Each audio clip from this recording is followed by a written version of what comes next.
बिस्मिल्लाहिर्रहमानिर्रहीम। आप देख रहे हैं स्पोर्ट्स वन। मैं हूं आसिफ खान और आज बड़ा एक नाजुक मौजू लेकर मैं आपके सामने आया हूं। पाकिस्तान हॉकी से मुताल्लिक है, लेकिन बड़ी ही अजीब बात है। पाकिस्तान के एक साबिक हॉकी स्टार हैं, उन्होंने कोई ऑडियो उनके नाम से चल रही है मुख्तलिफ व्हाट्सएप ग्रुप्स में।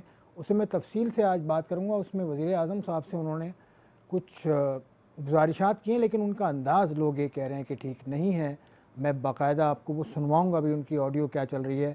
बाकायदा हम उस पर जो बीप जहाँ जहाँ लगानी है वहाँ भी लगाएंगे और उस पर तफसील से आज मुख्तलिफ ओलंपियंस, हॉकी ओलंपियंस से हमने टाइम लिया है कि हम बात भी करेंगे। लेकिन एक और हॉकी का साबिक स्टार हमारे साथ है, लेकिन इस वक्त वो हॉकी नहीं बल्कि हॉकी चलाने वाले पाकिस्तान के शायद वाहिद एसोसिएशन है जो कुछ काम कर रही है, कराची हॉकी एसोसिएशन।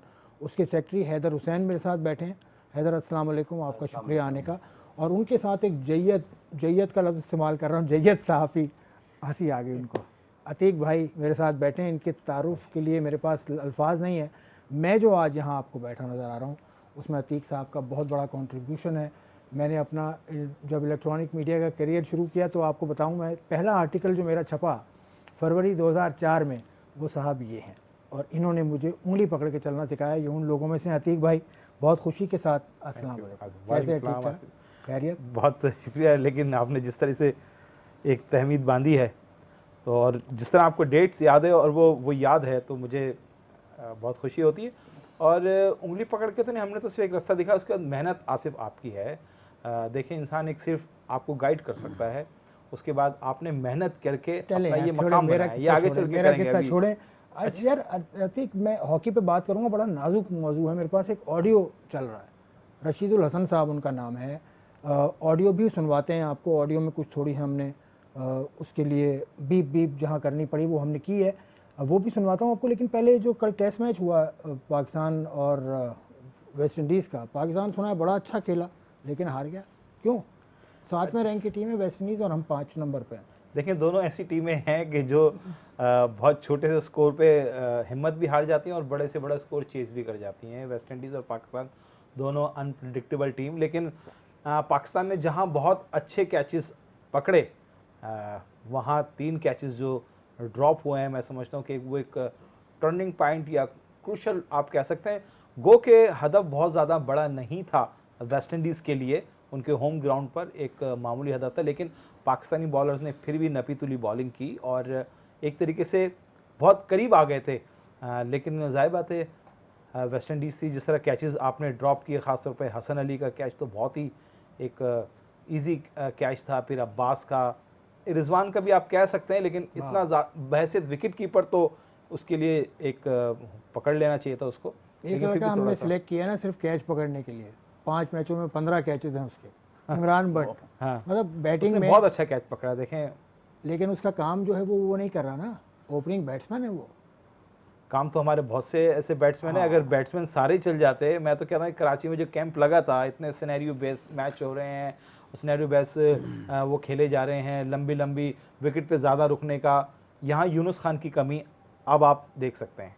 यूनुस खान होते तो वो ज़रूर ऐसी विकेटों के ऊपर कि क्या कर सकते हैं। और दूसरी बात ये कि विकेट क्योंकि ग्रीन रही, जो कि अमूमन ड्राई हो जाती है, लेकिन मौसम ऐसा था, बारिश की वजह से मेरे ख्याल से जो विकेट थी वो ग्रास जो है वो बहुत ज़्यादा सूख नहीं सकी, वो मेरे ख्याल से ग्रीन नहीं रही, जिसकी वजह से बॉलर्स को एज मिल रहा था। लेकिन उसके बावजूद जो आप कहते हैं कि पाकिस्तानी बॉलिंग अटैक दुनिया का मशहूर, लेकिन हम उनको नहीं आउट कर सके जल्दी। चले, अभी बॉलिंग में हमने नुमान अली को भी रेस्ट दे दिया था, रेस्ट दे दिया पिछले मैच का। इतना अच्छा बॉलर है वो, तो कुछ कहीं ना कहीं सिलेक्शन में भी खामी रही।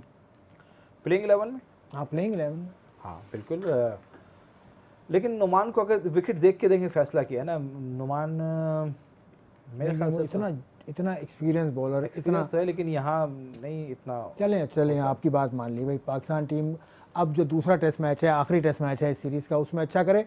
हैदर हुसैन साहब, आपकी जो कारगुजारी है उस पर तो मैं बाद में आऊँगा। ये ऑडियो आपने सुनी है, रशीद हसन साहब की ऑडियो आपने सुनी है? नहीं सुनी तो मैं सुनवा दूँ आपको। नहीं, हमने सुनी और बहुत ही अफसोस के साथ, बहुत ही माजरत के साथ कि यार ऐसी अल्फाज हमारे प्राइम मिनिस्टर इमरान खान के लिए यूज़ नहीं करने चाहिए इनको। और पहले सुन लेते हैं। सुनाए ये रशीद हसन साहब ने क्या कहा है, उनकी ऑडियो मैं फिर कह रहा हूँ कि एक व्हाट्सएप ग्रुप में आई थी और फिर वो मुझ तक पहुँची है। उन्होंने क्या अल्फाज इस्तेमाल किए हैं, क्या कहा है प्राइम मिनिस्टर इमरान खान से, वो सुनिए, फिर आगे चलते हैं। जी अस्सलाम वालेकुम इमरान खान साहब, ऑनरेबल प्राइम मिनिस्टर साहब, आपको लेटर भी लिखे हैं, प्रेस कॉन्फ्रेंस भी की हैं, आपके पास मैसेज भी पहुंचे होंगे, लेकिन आप हॉकी की तरफ नहीं आ रहे। आप क्यों किसी से डरते हैं? आप प्राइम मिनिस्टर हैं, पैटर्न चीफ हैं। एक अपना जो है, एक आपकी जो जुम्बश है, एक आपका जो कलम है ओके कर देगा। आप पैटर्न चीफ हैं, आपकी पावर है, तो ये निकल जाएंगे। लेकिन आप शुक्र तो आपने जगह भाई जगह मेरे, आप भी तो कोई काम करें, आप भी तो कुछ बीपर बताएं। लगाया है, तो लेकिन शुक्र है मैं कि तो आपसे कौम को मायूस बिल्कुल होने से आपने डायरेक्टली बचाया। मुखातिब हूँ। करना पड़ा अब। अल्लाह ताला हम सब का हामी नासरो। जरूर रोक दें, इतना ही काफ़ी है। रशीदुल हसन साहब को छोटा नाम तो नहीं है। बिल्कुल 984 के गोल्ड मेडलिस्ट ओलंपिक के। आपने सुनी है थी? मैंने सुनी है, बिल्कुल। तो आपके हॉकी क्या में तो एक जज्बात? आवाज़ हम हर आवाज़ सुनते हैं हॉकी की। लेकिन उन्होंने देखिए अब ये डिमांड चैप्टर तो जो है ना, देखें, डिमांड तो उन्होंने ठीक की ना, हाँ कि प्राइम मिनिस्टर साहब आप पेट्रन हैं हॉकी, पाकिस्तान हॉकी फेडरेशन के, तो नहीं, वो हॉकी की सही तरफ है। भी आप देखें। एक डिमांड तो बैसियत सही की ओलंपियंस आप प्राइम मिनिस्टर से वो कर सकते हैं, लेकिन जो बातें मैं भी रिपीट नहीं कर सकता ना, वो अब प्रोग्राम में जहाँ आपने उसको फिर बीप किया, तो मैं भी वो रिपीट नहीं कर सकता जहाँ उन्होंने कहा कि बहुत सारी चीज़ें आप डिमांड कर सकते हैं, लेकिन एक उस दायरे के अंदर। और रशीदुल हसन जिस तरह बड़ा नाम है, अब ये जो फेडरेशन के ख़िलाफ़ बोलना, और या तो कोई प्लान सामने लेकर आएँ, उसको हटा दें, इसको ले आएँ, ये बहुत हो चुका। अब हमने हॉकी पे अगर हम यही लड़ते रहेंगे ना कि अब उसको हटा दें और उसको ले आएँ, और अब मेरी बात सुन लें, अब मेरी बारी या अब उसकी बारी, तो हॉकी हम पहले अब अपना प्लान लेकर आएँ। आप अगर हम हर ओलंपियन चाहता है, मैं अभी रशीदुल हसन की बात नहीं करूँगा, और दीगर ओलंपियंस भी हैं, वो ये चाहते हैं कि पाकिस्तान हॉकी फेडरेशन को एक जॉब सेंटर समझा हुआ है कि हमें यहीं जॉब मिलेगी तो हम काम करेंगे। हम अपने इलाके में काम नहीं करेंगे, हम अपने शहर में काम नहीं करेंगे, हम अपने सूबे में काम नहीं करेंगे, हम काम करेंगे तो हॉकी फेडरेशन में बैठ के ही काम करेंगे। ये चीज़ ख़त्म होनी चाहिए। आपको काम करना है, आप पहले अपने शहर की सतह पर, अपने सूबे की सतह पर काम करके दिखाएं कि ये हमारा काम है, फिर आप डिमांड भी करें कि ये प्लान है। लेकिन ये बहुत ज़्यादा डर्टी पॉलिटिक्स हॉकी के अंदर रही है ओलंपियंस आज से की, तो नहीं रही वो, और बहुत अरसे से। मैं कहता हूँ अब ये ख़त्म होनी चाहिए। गो जमाली गो हो या गो बाजवा गो हो, फिर बहुत बाजवा सारे- साहब आ गए, फिर बाजवा साहब के, अब तो आप भी अंडर काम कर रहे हैं।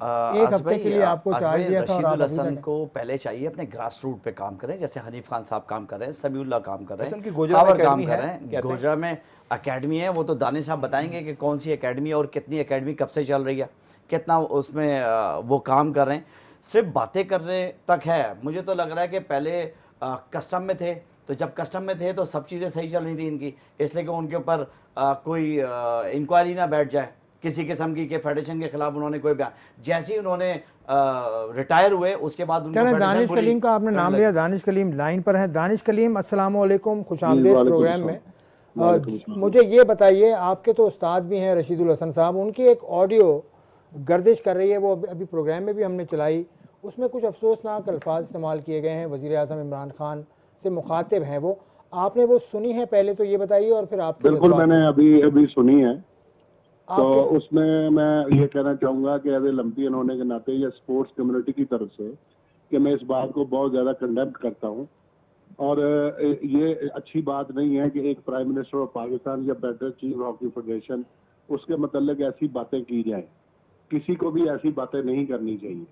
तो दूसरी बात ये है कि ये रशीदुल हसन साहब, इनकी एक एकेडमी है नाम निहाद गोजरा में, लेकिन मैं आपको एक्चुअल फैक्ट बताऊं कि वो दी गोजरा हॉकी क्लब है जो 1970 से चल रही है, जिसके सरबराह हैं इकबाल बली साहब, वो उनके आज भी सरबराह हैं, वो चल रही है। उनको एक इन्होंने नाम दिया, ये तो खुद कराची में रहते हैं, इनके बड़े भाई मंजूर सीनियर हैं, वो फैसलाबाद रहते हैं। मुझे बताइए कि पहले तो जो हैदर अभी कह रहा है कि पहले तो आप ग्रास रूट लेवल पे कोई काम करें, जैसे तुकीर डार कर रहा है या हनीफ खान कर रहा है, खावर जवेद गोजरा में कर रहे हैं, राना जहीर कर रहा है, कई लोग ऐसे हैं कि जो अभी ग्रास रूट लेवल पे काम कर रहे हैं। अगर पहले तो आप वो काम करें, फिर किसी पे आप नुक्ता करें या आप उन पे उंगली उठाएं।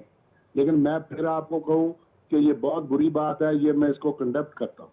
दानिश साहब, आप उसी क्लब से हैं जिस बिल्कुल, मैं क्लब से उसी क्लब से हूं। आप मुझे बताएं कि रशीदुल हसन कितना टाइम देते हैं उस ग्राउंड को जो हॉकी की बातें कर रहे हैं वो? मेरे ख्याल से एक दिन अगर ये गोजरे आते भी हैं तो ये ग्राउंड में नहीं आते। ये मैं नहीं कह रहा, आप किसी भी गोजरे से लड़के को आप फोन कॉल पे ले लें, किसी भी बंदे को ले लें, वो ग्राउंड में नहीं आते। ये खुद ये कराची रहते हैं, ये सिर्फ प्रेस कॉन्फ्रेंस के लिए गोजरे आते हैं या लाहौर चले जाते हैं। अगर इसी तरह की बातें होंगी तो हॉकी का पहले ही खराबी की तरफ जा रही है। जब अगर एक ओलंपियन या एक सीनियर बंदा ऐसी बातें करेगा तो मुझे बताइए कि कहाँ खड़े होंगे हम। अच्छा, वैसे दानिश, आप तो हॉकी फेडरेशन के अंदर भी हैं, जी जी, क्या ये ओलंपियंस ओहदों के लिए ऐसा करते हैं? देखें ओहदों, और ये भी अभी यही वो है। बिल्कुल वो आप सही कह रहे हैं, ओहदों की बात नहीं। अगर कोई गलत चीज हो रही हो तो जरूर उसको क्रिटिसाइज करना चाहिए, और वो लोगों को करना चाहिए जो ग्रास रूट लेवल पे काम कर रहे हैं। आप मुझे बताइए कि जब से आसिफ बाजवा या ब्रिगेडियर साहब, अभी ये 2-2.5 साल हो गए हैं, इसमें आप देखें कोरोना की वजह से आप इंटरनेशनल नहीं खेल रहे, लेकिन आप ये देखें ये हैदर गवाह इस बात का, अब ये भी साथ काम कर रहे हैं। कराची हॉकी एसोसिएशन बहुत ज्यादा फाल तरीके से काम कर रही है। आप मुझे बताइए कितने डोमेस्टिक टूर्नामेंट हो रहे हैं, जो हो सकता है वो करने की कोशिश में है। इसी तरह ही बेहतरी की तरफ जाएंगी। अगर इस तरह की काम आएंगे तो गवर्नमेंट ऑफ पाकिस्तान भी आपका साथ नहीं देगी। हज़रत दानिश कलीम ने भी अफसोस का इजहार किया रशीदुल हसन साहब के जो अल्फाज थे वज़ीर आज़म पाकिस्तान इमरान खान के लिए। हम भी इससे मुत्तफिक तो बखुदा नहीं हैं, लेकिन खैर आगे चल के मज़ीद बात करेंगे इस इशू पे। आप साथ रहिएगा।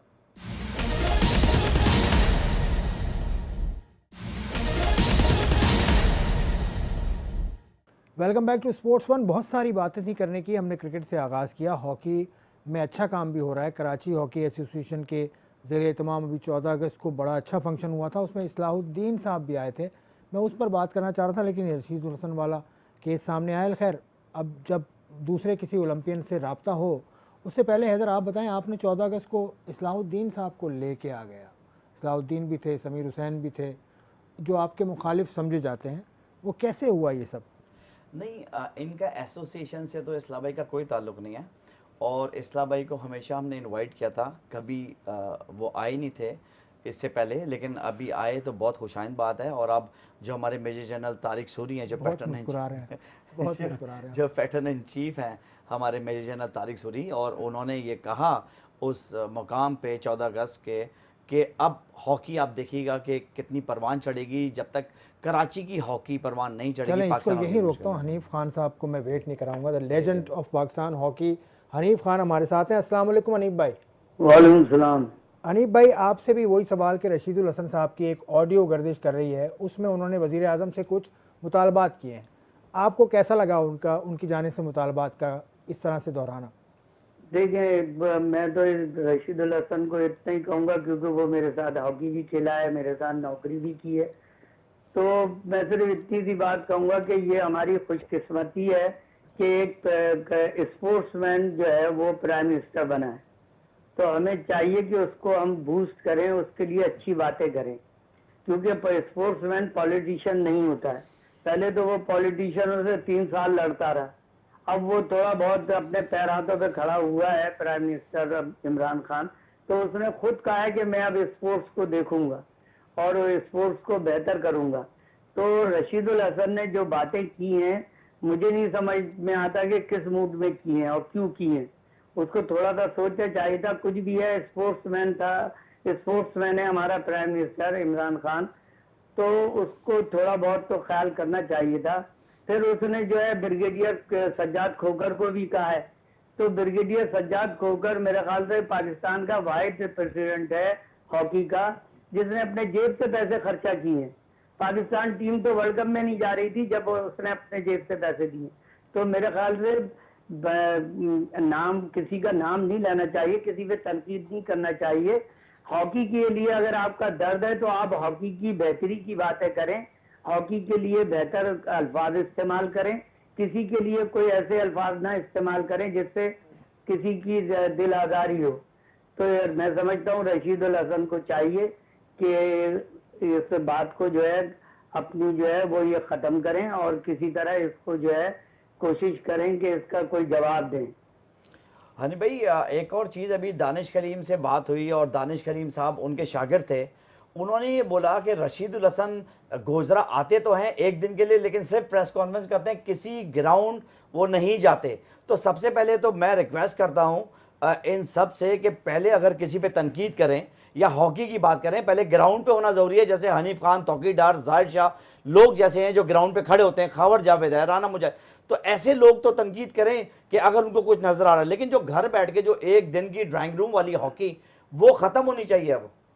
भाई जब तक ये देखे ना, बस यही तो बातें हैं। ये जितने भी लोग हैं, मैं नाम तो किसी का नहीं लेता, इतने बड़े ओलंपियन हैं, इंटरनेशनल हैं, ये कोई भी ग्राउंड पे नहीं जाते सिवाय तनकीद करने के। और ये इनको और कोई काम नहीं रह गया। या तो इनको आप हॉकी फेडरेशन में या पोस्ट दे दें, किसी ओहदे पे बिठा दें, तो ये खामोश हो जाएंगे। नहीं तो ये इसी तरह की गंदगी करते रहेंगे। और इनको सोचना चाहिए कि जो कुछ भी मिला है आपको हॉकी से मिला है, तो हॉकी की आप पहले तो खिदमत करें, फिर कहने का हक पहुंचता है आप। बहुत शुक्रिया हनीफ खान साहब आपके वक्त का। आपने बड़ी पते की बात की आखिर में अतीक, वो आप जो मुस्कुराने से पहले उसका जवाब दे दें। पते की बात ये कि हॉकी की खिदमत करने के लिए ग्रास रूट पे आना पड़ेगा, ग्राउंड पे आना पड़ेगा। हनीफ खान साहब को तो हम रोज़ देखते हैं। पहले तो ये बताया ना, आप इनकी बातों में मुस्कुरा क्यों रहते हैं? इस्लाहुद्दीन का आना, आपने कहा ना आप इस्लाहुद्दीन को लाने में कामयाब हो गए। हाँ, मैं उस पर हंस रहा था कि लाने में मुझे नहीं लगता कि कभी प्रॉब्लम रही कि इस्लाह भाई ना आना चाहते हो KHA।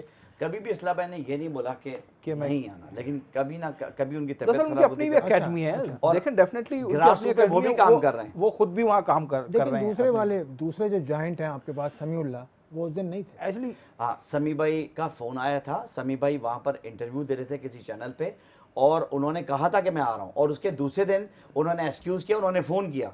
लोग रूमर्स उड़ा रहे थे हाँ, ये समी मैंने भाई, सुना ना, समी भाई मैं के वहाँ लिए, था ना भाई, समी भाई के मैं लिए वहाँ था, अतीक आप वहाँ थे थे। वहाँ, अतीक और को- अतीक को अतीक बात भाई भी करें, थे तो बात वहाँ करें। पर। नहीं, मैं कह रहा हूँ बहुत से लोग ना हॉकी में लड़ाना बहुत चाहते हैं। ये ऐसा नहीं था कि इस्लाह भाई कभी KHA में नहीं आना चाहते या KHA से वो शदीद इख्तलाफात रखते हैं। मैंने तो इस्लाह भाई से जब भी बात हुई और कभी मैंने उनको कहा भी, तो उन्होंने कहा ज़रूर आएंगे यार, बिल्कुल मिल के काम करेंगे। और ये एक बहुत अच्छी चीज़ है। ये मुझे तो नहीं लगा कभी लोग कहते हैं ये कि हनीफ खान और इस्लाहुद्दीन में क्योंकि बड़े इख्तलाफात रहे हैं और इस वजह से जो है ना वो KHA नहीं आते। लेकिन मैंने तो जब भी बात की हमेशा वो आने के राज़ी हुए। ये अच्छी बात है कि थोड़ा सी लेट हुआ, लेट होने की वजह से दूसरों को बहुत मौका मिला कि शायद वाकई इख्तलाफात हैं और इस्लाहुद्दीन जो है वो KHA में नहीं आ दूसरे रहा। लोगों ने बड़ा बातें फायदा की- उठाया। KHA जो बातें की इस्लाहुद्दीन ने, वो मैंने भी सुनी। KHA की तारीफ की उन्होंने पुल बांध दिए। और सिर्फ ये नहीं, इससे पहले कभी वो तनकीद नहीं की। कभी भी KHA के लिए उन्होंने कोई ऐसा बयान नहीं दिया, हमेशा ही उन्होंने तारीफ किया। दूसरा, इस दूरी से दूसरे लोगों ने बड़ा फ़ायदा उठाया जिसका कराची में बहुत नुकसान हुआ, लेकिन अब उनको फ़ायदा नहीं उठाने देंगे। और इन सब चीज़ों में ब्रिगेडियर खालिद सज्जाद खोकर का बहुत बड़ा क्रेडिट है, और सैयद इम्तियाज़ अली शाह का, कि इन लोगों की जो थॉट्स हैं कि सब मिल के करेंगे तो फिर एक तो आगे के क्या बनेगा। प्लान है? मिल के कोई प्लान हाँ, सोचा है? बिल्कुल मिल के ये सोचा है कि हॉकी की बेहतरी के लिए हम एकेडमी बनाने जा रहे हैं इंशाल्लाह ताला। और वो ऐसी एकेडमी होगी सिंध गवर्नमेंट की, जिसमें इस्लाह भाई भी होंगे, समी भाई भी होंगे, हनीफ खान भी होंगे, नासिर अली भी होंगे, अहमद आलम भी होंगे, बहुत सारे लोग होंगे जो उस एकेडमी को रन करेंगे। और ये तारीखी एकेडमी होगी जो पाकिस्तान में फर्स्ट टाइम बनने के लिए जा रही है। कहाँ बनेगी? ये KHA सिंध में, में कराची या में, ये इस्लाह भाई के ग्राउंड में?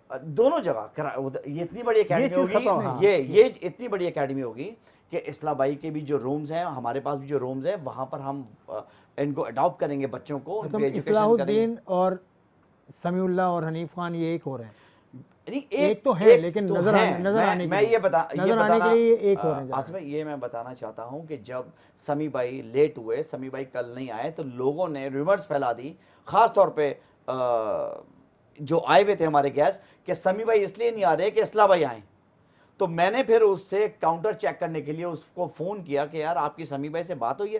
कह रहे नहीं, मेरी तो नहीं बात हुई, वो तो मैंने वैसे ही बोल दिया था, बस ऐसी मजाकन बोल दिया था। सेकंड डे जब समी भाई से बात हुई तो समी भाई भी हंस रहे थे कि नहीं यार मेरा कोई तो नहीं, मेरा कभी मुलाकात बड़े- करा हाँ, देना बिल्कुल। KHA में, क्यों नहीं? नहीं अभी जब समीउल्लाह, इस्लाउद्दीन और हनीफ खान एक साथ बैठे हो KHA में? नहीं आप एक सारे बिल्कुल- इकट्ठे हैं और इंशाल्लाह ताला नहीं, इस तरह हम दिखाने के बिल्कुल- लिए कब हो नहीं नहीं, सकता मैं है? ये नहीं दिखाने वाली नहीं, खुदा नहीं के वास्ते दिखाने नहीं वाला कीजिए। दिखाने वाला दिखाने चक्कर वाला नहीं है, है। काम हनीफ- करवाएं तीनों से, एक बिल्कुल। साथ एक विजन काम लेके ही तीनों दिखा दें हों। तीनों का। एग्जैक्टली जो काम अब करने के लिए जा रहे हैं तो आप वो देखिएगा कि और जो लाहौर कलंदर का है जो विजन है, जो लाहौर कलंदर नहीं, PHF वो तो डोमेस्टिक- लाहौर का तो वो तो अलग नहीं, विजन है तो ना, वो तो कराची से स्टार्ट हो रहा है वो और अलग पूरा विजन है। पाकिस्तान उसमें उसमें ये इन्वॉल्व होगा। उसमें इन तीनों का हिस्सा क्या होगा? उसमें तीनों का सिलेक्शन में होंगे, हर चीज में होंगे, एडवाइजरी में होंगे, मतलब इन तीनों के बगैर कैसे चलेगा? ब्रिगेडियर खोकर होंगे, आसिफ बाजवा होंगे, ये सारे मिल के बैठेंगे तो फिर ये लाहौर कलंदर का जो प्रोजेक्ट है वो तकमील तक नहीं। पहुंचेगा।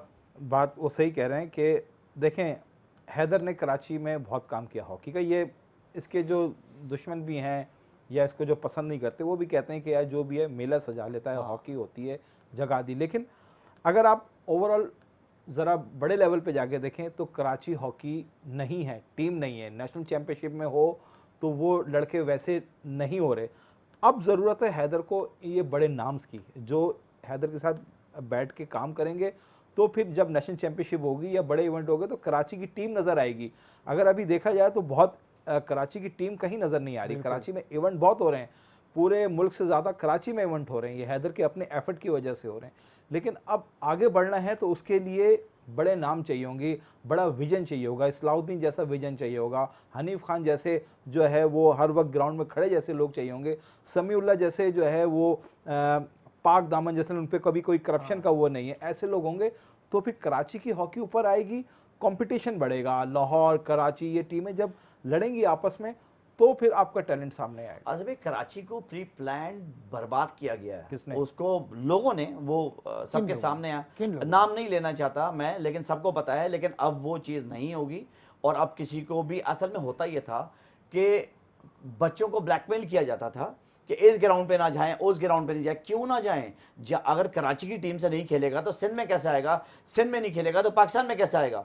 एक क्लब की हॉकी से जो अजारादारी बनाई हुआ था वो अब सब ख़त्म होएगा और ये सब यूटिलाइज करते थे, कभी हमें करते थे, कभी इस्लाम भाई को करते थे, ये चीज़ें अब ख़त्म होंगी और आप देखिएगा इंशाल्लाह ताला कि बच्चों के लिए बहुत बड़ा एडवांटेज होगा। आगे क्या प्लान है लाहौर कलंदर के आगे अलावा? आगे प्लान यही है कि हमने एक सिंध की एकेडमी बनानी है और उसमें हमने बच्चों को सिंध भर से पिक करना है और ये पाकिस्तान हॉकी फेडरेशन के विजन के मुताबिक उसके बाद उनको एजुकेट भी करना है, उनको स्टाइपेंड भी करना है, उनके लिए कोचेस भी हायर करने। ये बहुत बड़ा काम करने जा रही है इंशाअल्लाह सिंध गवर्नमेंट। और आप देखिएगा कि हमारा 4 से 5 साल का ये पीरियड होगा, उसके बाद आप देखिएगा कि कराची से बहुत आउट क्लास प्लेयर निकलेंगे। और जैसे मंजूर सीनियर हैं या शनाज शेख हैं, वो भी यही कहते हैं, समीउल्लाह भी यही कहते हैं। जो ये मैं इन लोगों के नाम इसलिए ले रहा हूँ कि कराची के नहीं है बाय बॉन्ड, ये पंजाब साइड के हैं और वो लोग कहते हैं कि जब तक कराची के प्लेयर्स नहीं आएंगे पाकिस्तान का विक्ट्री स्टैंड मुश्किल है। तो हम अब इसी पे काम कर रहे हैं। समीउल्लाह आते हैं वक्फन के बच्चों को ट्रेन करते हैं, परसों भी आए हुए थे जो बच्चों को ट्रेन करके गए। ऐसे बहुत सारे प्लेयर्स हैं जो हमें यहाँ पर बहुत मदद करते हैं। एक और ब्रेक शामिल करते हैं प्रोग्राम में और ब्रेक से आने के बाद भी हॉकी पर ही हमारा फोकस रहेगा। और थोड़ा सा मैं चाह रहा था अतीक की मौजूदगी से फ़ायदा उठाऊं कि ओलंपिक्स में जो हाल हुआ है पाकिस्तान का, उस पर भी बात करेंगे इस ब्रेक के बाद।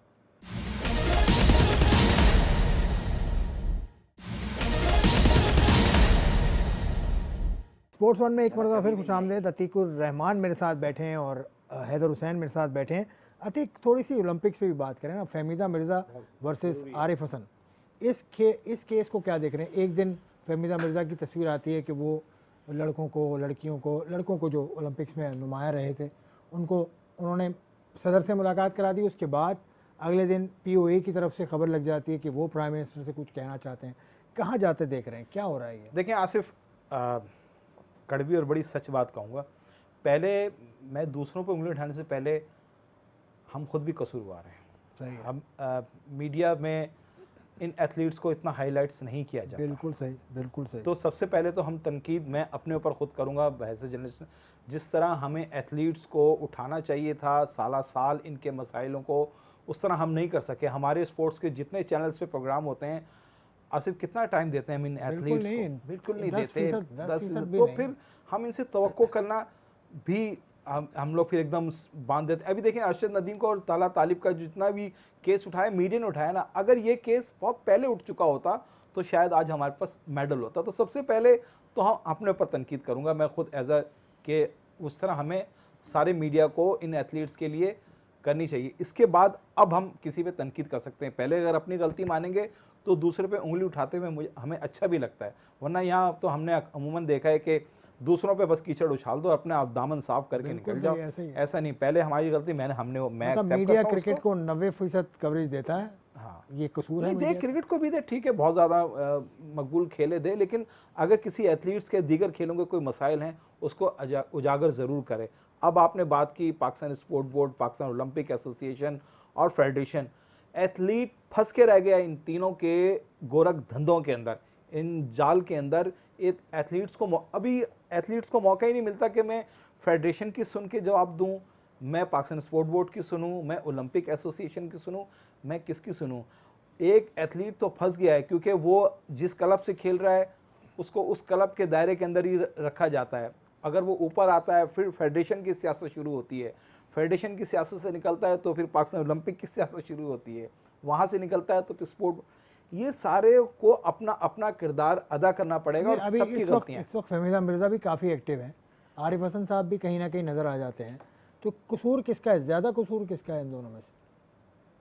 देखें, पहले तो ये हो कि पाकिस्तान ओलंपिक एसोसिएशन का काम क्या है। बिल्कुल, उस पर अब प्रॉब्लम ये है कि बहुत से लोगों को पाकिस्तान ओलंपिक एसोसिएशन को कसूरवार तो कह रहे हैं, हाँ। लेकिन ओलंपिक एसोसिएशन की जिम्मेदारियां भी देख लें क्या है। पोस्ट ऑफिस उन्होंने कहा था आरिफ हसन साहब, या किसी ने उनके बिहाफ पे कहा था, पोस्ट ऑफिस का काम है। तो एक पोस्ट ऑफिस 17 साल से बैठे में कुछ तो बात है।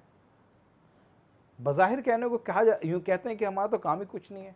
हमारा काम तो इंटरनेशनल ओलंपिक कमेटी से बात करना होता है, एक्रेडिटेशन दिलाना होता है, लेकिन यहाँ भी मैंने तो एक्रेडिटेशन दिलाना होता है तो पाकिस्तान, मुझे बताएं कि बैडमिंटन फेडरेशन के सेक्रेटरी को कोच बना के एंट्री क्यों दी?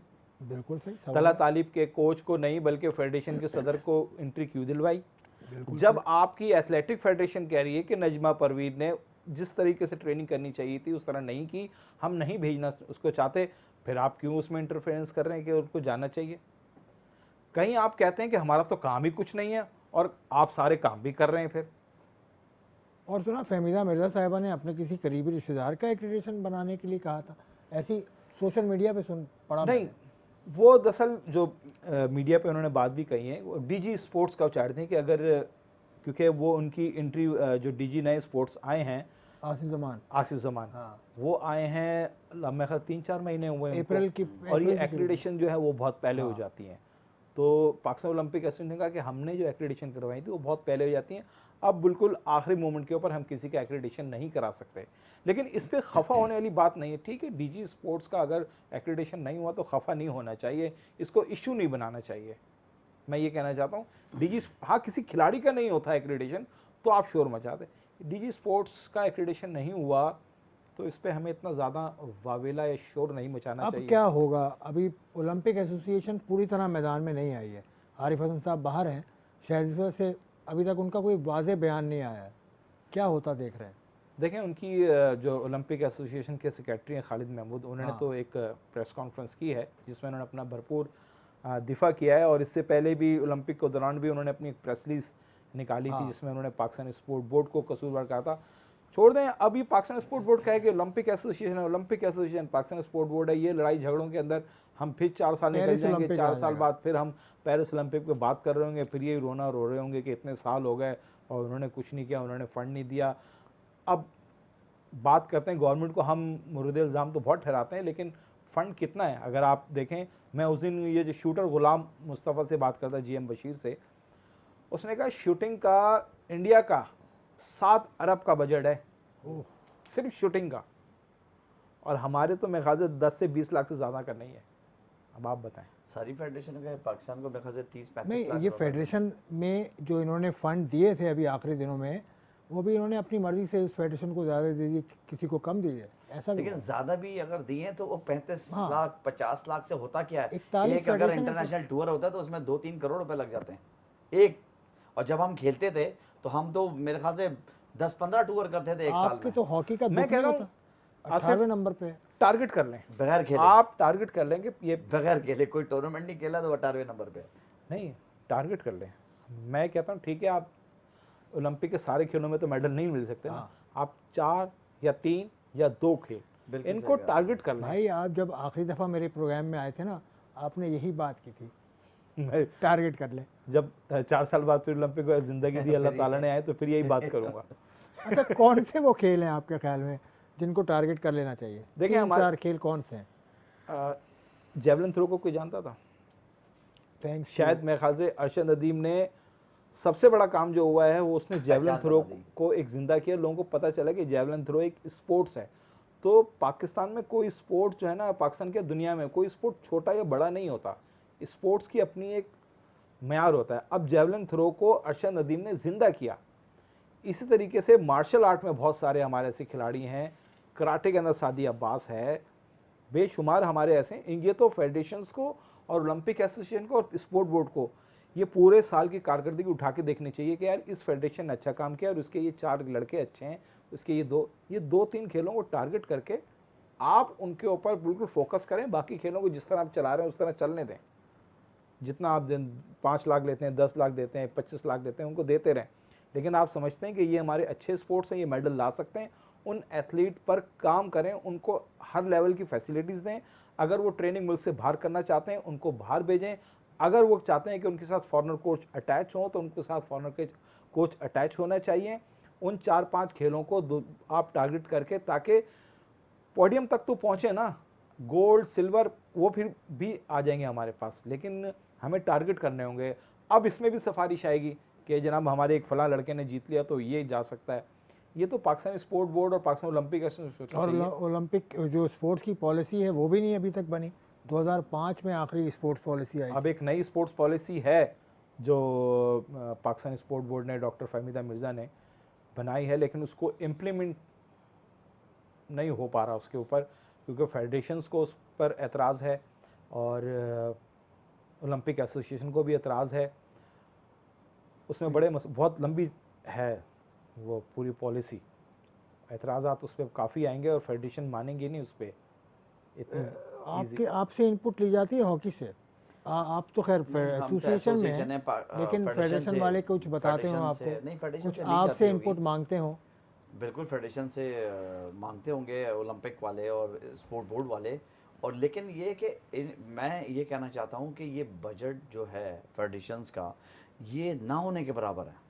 हॉकी में कितना अतीक भाई है? मेरे ख्याल से 2 अरब। 2 अरब? नहीं, 2 अरब इंडिया तो का। बहुत होता है। इंडिया का इंडिया का नहीं पता, लेकिन इंडिया ने अपना ओलंपिक का टोटल, उन्होंने जो अपने स्पोर्ट्स बोर्ड जो उनका होता है उसका बजट कोई रखा था $600 मिलियन के करीब, 600 मिलियन इंडियन रुपीस के करीब। तो तकरीबन हो गया 60 करोड़, इस तरह से रखा था। किसका? ओलंपिक स्पोर्ट जो उनकी आती हैं सारी, ये मुझे सही फिगर याद नहीं, लेकिन डबल कर दिया था 2016 में जो बजट रखा था उसको 2019 में डबल कर दिया था। आज भाई जॉब्स नहीं है, ठीक है ना। अगर अब स्पोर्ट बोर्ड भी, अब देखें ना कितना पैसा वापस चला जाता है, क्यों जाता है? जब दिया है गवर्नमेंट ने खर्च करने के लिए तो क्यों नहीं करते? सबसे पहला तो सवाल ये पूछा जाएगा। इसका मतलब जो लोग बैठे हैं वो ना है। किसने वापस किया? स्पोर्ट बोर्ड का, स्पोर्ट बोर्ड के डीजी ने वापस किया था, लेकिन नहीं वापस वो नहीं उनको किया। उनको रिलीज ही नहीं हुआ था पैसा। नहीं वापस, उनको मैं प्रोग्राम देख रहा था, रिलीज नहीं हुआ था। ये सही कह रहा है। मेरी बात हुई है ना आरिफ, बिल्कुल। आसिफ ज़मान साहब से मैंने इंटरव्यू किया, पिछले हफ्ते चला है, उसमें उन्होंने क्लियर की ये बात कि वो जो 200 मिलियन की बात हो रही है वो क्वार्टर में उन्हें मिलना था, जो कि उनको नहीं मिला, मतलब उन्होंने वो रिसीव नहीं किए पैसे। तो आप ये कहते हैं कि हिस्ट्री में कभी भी पाकिस्तान स्पोर्ट बोर्ड ने फंड वापस नहीं किया, पूरा ही खर्च किया? नहीं, ये मैं वसूख से नहीं कह सकता, लेकिन आसिफ ज़मान क्योंकि आए अप्रैल में थे, उनका अपॉइंटमेंट मार्च में हुआ मेरे था। ख्याल से जितनी भी अतीक भाई मैंने एक चीज़ देखी टीवी पे, मेरे ख्याल से जो मैं जहाँ तक समझा, पता नहीं, बस आखिरी मिनट है मेरे पास, कि ये कि जितना पाकिस्तान स्पोर्ट बोर्ड की सैलरीज में जा रहा है ना, इतना स्पोर्ट्स एसोसिएशन को नहीं। स्पोर्ट बोर्ड का एडमिनिस्ट्रेशन अलग है। और दूसरा मैं आखिर में ये मैसेज देना चाह रहे हैं कि 100 रुपए बजट है तो 60 रुपए जो है वो सैलरीज पे जा रहा है। एक अलग केस है, वो एक अलग। असबाई दूसरा मैं ये मैसेज देना चाहता हूँ आपके चैनल के थ्रू कि रशीदुल हसन साहब को कि प्राइम मिनिस्टर से वो, इसलिए कि जो आपने ऑडियो सुनाई है वो तो बिल्कुल बर्दाश्त के बाहर है। रशीदुल हसन साहब का मौकफ भी बिल्कुल लेना चाहिए, बिल्कुल लेना चाहिए। हसन साहब की ऑडियो एज इट इज़ हमने चला दी। तो वही हम बात ही उसी पे कर रहे थे। तो इसलिए लेकिन मौका हमने लिया उनको ये माफ़ी मांगनी चाहिए चले, प्राइम मिनिस्टर से चले। कि इस तरह के अल्फाज जो है हैदर हुसैन उनको का जेब कहना- नहीं देते। हैदर हुसैन का कहना यह है कि किसी को भी जेब नहीं देते, किसी के भी खिलाफ इस तरह के बिल्कुल अल्फाज। बिल्कुल सही बात है। हैदर हुसैन का तहजीब कहना के यह है दायरे कि में होना तहजीब के चाहिए। दायरे में रहकर उनको अपनी जो भी सिफारिशात हैं, जो भी गुजारिशात हैं वो करनी चाहिए। अतीकुर रहमान ने भी बहुत बात की इस इशू पे, लेकिन अतीक ने जो पिन पॉइंट किया वो चंद स्पोर्ट्स को अलग कर लें। पाकिस्तान स्पोर्ट्स बोर्ड का ये काम है, पाकिस्तान ओलंपिक एसोसिएशन का ये काम है। चंद अच्छे स्पोर्ट्समैन, स्पोर्ट्स पर्सन को अलग कर लें, उन पर खर्च करें, ताकि अगले ओलंपिक के बाद हम ये रोना ना रो रहे हों। एक मरतबा फिर आप का प्रोग्राम देखने का शुक्रिया। खुदा हाफिज़।